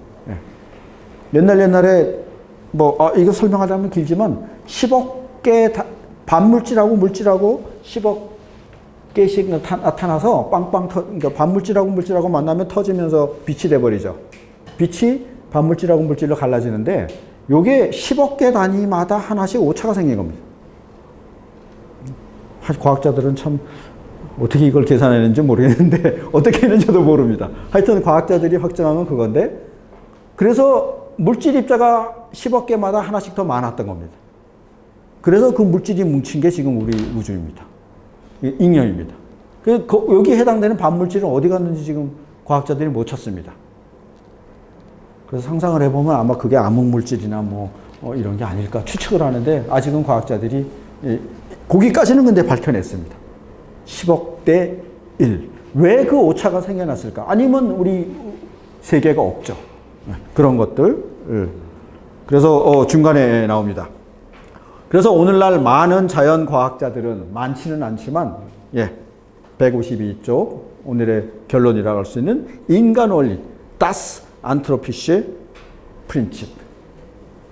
DAS를 쓰는 이유는 사실 정관사라는 것이 그 시간의 비가역성을 나타내는 거죠. 그래서 그냥 폭스바겐 그러면 여기도 있고 여기도 일반적인 건데, Das Auto 그러면 여기 있는 바로 요거 내 차 그런 특정. 영어에서는 요새 더가 나오죠. 그래서 더 민주. 그래가지고 민주당이 이름을 아주 기가 막히게 보고 영어에서 더 그러고 그 강조하는 그 느낌을 주잖아요. 더 민주. 아주 승리의 비결이 그런 데서도 마케팅에도 좀 있는 것 같습니다. 그래서 인간 원리. The Anthropische Principle, 영어로. 이게 그렇습니다. 그래서 인간 원리에 3개가 있습니다. 이것도 아는 사람 거의 없지만 이거 설명해 드릴 시간이 있을지 모르겠는데, 약한 인간 원리는 팩트가 그렇다는 겁니다. 그냥. 조사해 보니까 팩트가 그렇다. 이거는 누구나 다 인정하는 겁니다. 근데 강한 인간 원리는 그것을 해석을 하자. 해석이라는 것은 인간이 존재하도록 하나님이 만드셨다라고 해석할 수. 그래서 요 강한 인간 원리는 과학자들이 안 받아들일 수 있어도, 약한 인간 원리는 확인된 겁니다. 이거는 무신론이든 뭐든 다 실제로 그렇게 결정되어 있습니다. 다만 무신론자들은 우연이라고 얘기하죠. 아직도 이쪽으로 이 법칙이, 그래서 우연히 그렇게 터졌다는 겁니다. 1조분의 1 정도 빅뱅이 터지다 보니까 그 중에 하나 터져가지고 우리가 그 중에 하나 이렇게 허무로 넘어가죠. 그러나 강한 인간 원리에서는 그렇지 않다. 우리 인간이 목적이기 때문에 그 목적을 향해서 여기서 창조주가 결정을 해서 그렇게 터뜨린 것이다. 그게 태초에 하나님이 천지를 창조하셨느니라. 그 신앙 고백이었죠. 그러면 일족의 다중우주가 굳이 필요 없겠네요. 판네베르크적으로. 이지적으로 하나님을 완벽하게. 그렇죠. 기독교 신앙 고백은 그렇죠. 일족계가 있었다 해도 그거는 하나님의 뜻인 것이고. 운전도자로서 확률게 하실 필요가 없는 거죠. 그 다음에 거꾸로 아무리 쉬운 곡이라도 피아노를 이렇게 칠 때 그거 1조분의 1 확률입니다.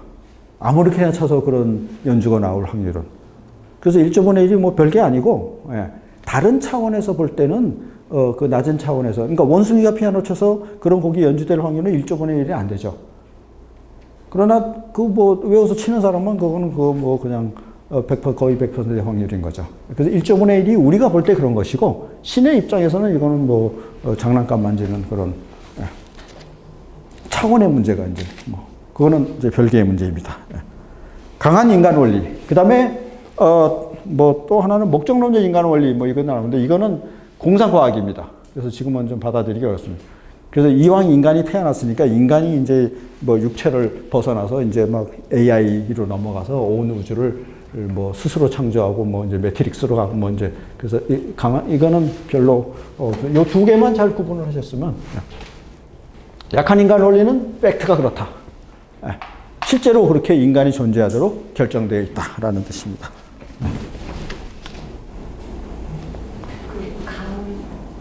인간 원리 같은 경우에는 지적 설계론이라고 하는 지적을 받을 수가 있는 거죠? 지적 설계는 여기서만 설계되어 있다는 거고 인간 원리는 이 진화의 과정을 받아들이죠. 그렇긴 하더라도 예. 그 해석상에 있어서 예. 지적 설계자에 의해서 그렇게 설계가 되어 있다라고 하는 해석 아닌가요? 아닙니다. 협력 우리 했었잖아요. 하나님은 피조물을 돌보시고 섬세하게 빚으시고 그 상황에서 결정하는 것. 물론 물리 법칙은 그렇습니다. 그러나 그 이제 진화로 넘어갔을 때는 그렇지 않죠. 설계가 된 그대로 전개되는 것이 아니고 그때 상황을 봐서 거기에 맞는 딱 정확하게 그 중력 상수에 맞는 그 압력에 맞는 그 온도에 맞는 그 컨디션을 딱 만들어 놨다라고 하는 게 강 인간 원리의 해석 부분 아닌가요? 그러네요.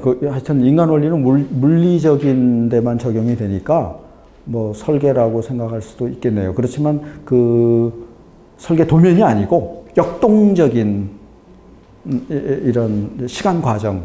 그러니까 우주에도 진화라는 말을 씁니다.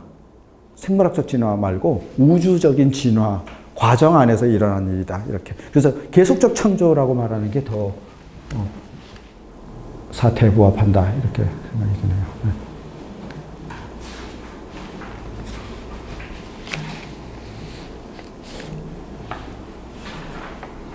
그리고 시간이 많이 갔는데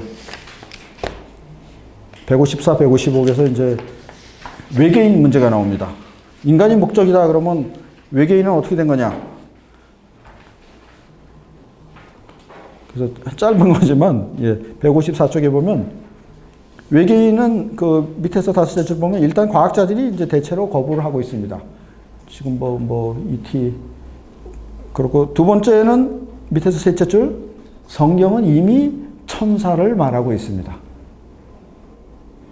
타계 존재.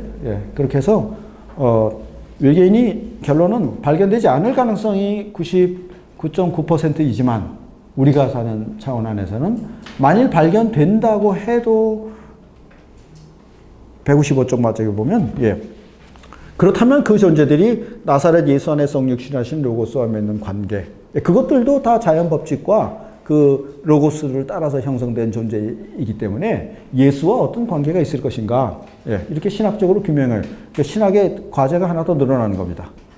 그뿐이지 무슨 기독교가 무너지고 예수가 무너지고 그런 것은 아니다.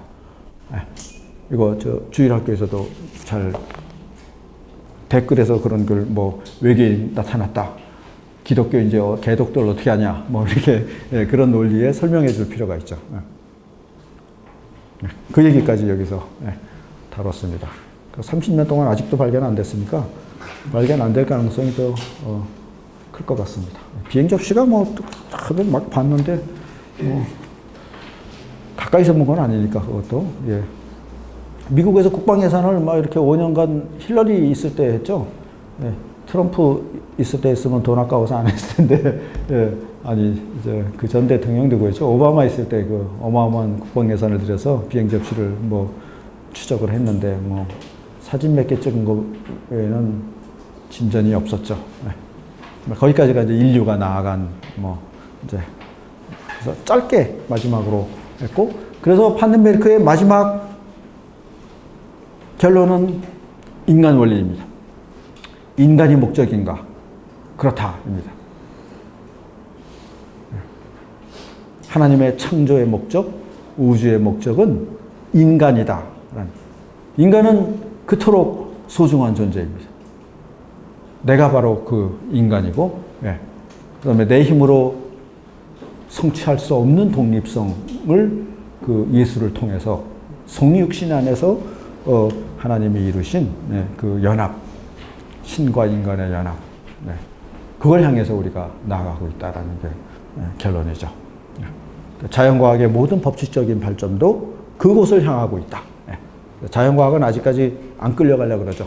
막 자기 법칙으로 가려고 그러는데 그 자연과학의 방향을 돌려놓을 수 있는 것이 이 열린 과학, 열린 체계론, 복잡계 과학이라고도 하고 또 전일작용이라고 하는 그 내용을 시간이 되면 다음 주에 조금 더 제가 설명을 드릴까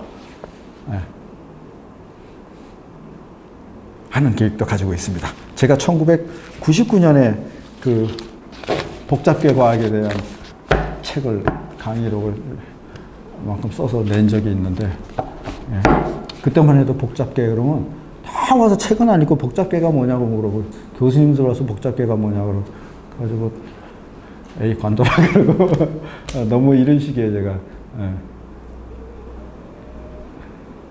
생각했던 것 같습니다. 근데 지금은 이제 때가 됐습니다. 복잡계를 얘기를 해야 되고 복잡계는 과학이 닫힌 체계가 아니고 그 안에서 새로움이 생성될 수 있다라는 그걸 얘기해야 되고 그 새로움의 생성은 이미 이사야서에서 보라 내가 새 일을 행할 것이다. 역사를 통해서 유대민족이 경험했던 성서가 증명했던 그것이 이제 자연과학 안에서 일어나고 있는 겁니다. 그래서 이전까지 전혀 존재하지 않았던 종도 새롭게 나타날 수 있고 그 다음에 물질도 나타날 수 있고 하나님은 산소와 수소를 합쳐서 물을 만들어 내시는 것처럼 그럼 인간 이후에 뭐가 나타날 것인지 그거는 모르겠는데 부활의 몸이죠. 하여튼 아직 지금까지 우리가 알고 있는 것은 인간이 창조의 목적이다. 성육신은 그걸 향해서 달려왔다. 그래서 우리 이틀 만에 빅뱅부터 종말까지 다 달렸습니다.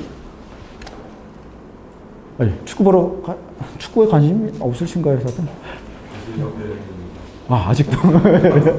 다행입니다. 우리 5대 0이라 그랬는데 5대 0이면 선방하고 감사합니다. 마치겠습니다.